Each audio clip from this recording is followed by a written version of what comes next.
Hi, I'm Karen Kalunian, and today we're going to give you some tips on how to handle your new puppy.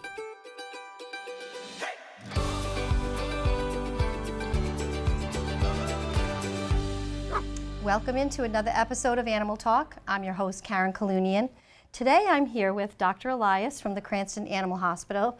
She took the time to come over and talk to us a little bit about puppies. And first I'm going to ask Dr. Elias about puppy handling.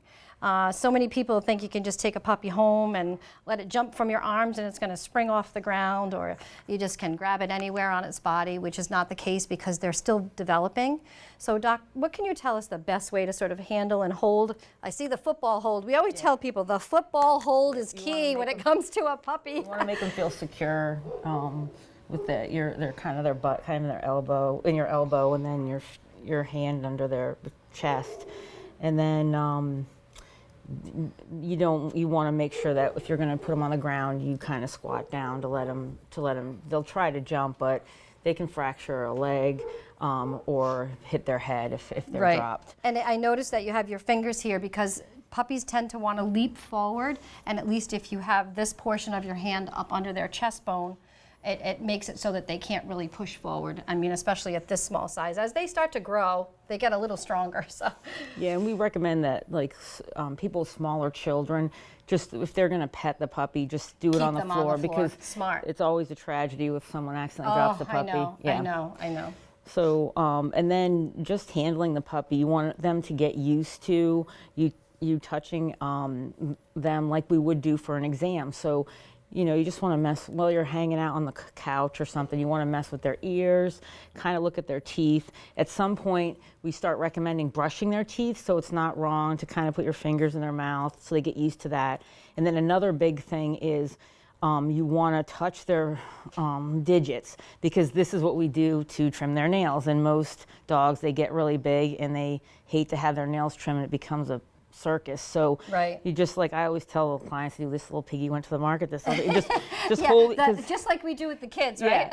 So then they'll get used to that, and it becomes something that's not upsetting to them.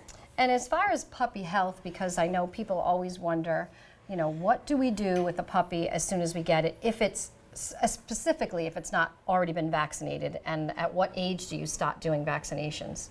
We usually start vaccinating them, depending upon the hospital's protocols, like 6 to 8 weeks.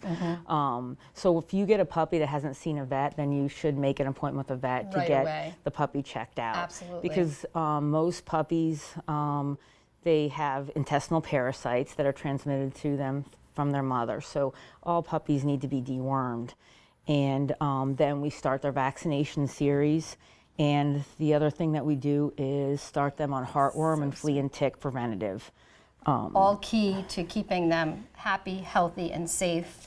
And I would always recommend, like you said, immediately, if you have a puppy that has not been seen by a vet, make an appointment. I know appointments are difficult right now, but it's important because there's so many things out there that they can get sick from. Yeah, and one thing that we always talk to the owners about is that you're really happy to have a puppy and you want to show it to everyone, but while we give puppies a vaccine series, there's core vaccines, which are your distemper parvo and your rabies vaccine, and then depending upon the pet's lifestyle, you can do kennel cough, leptospirosis, Lyme. But as they're born with some maternal passive immunity, and as they get vaccinated, they gain their own active immunity, so they're not protected until they finish their series. Right. So as much as you want to, we recommend avoiding taking them to parks, rest areas, things like that where there's unvaccinated pets. The danger zones, we call them, because you think you don't know which other dogs have been in parks and places like that. So what we're going to do for today is we're going to sign off from Animal Talk. I'm your host, Karen Kalunian, here with Dr. Elias from the Cranston Animal Hospital, and we'll be back with more with Dr. Elias.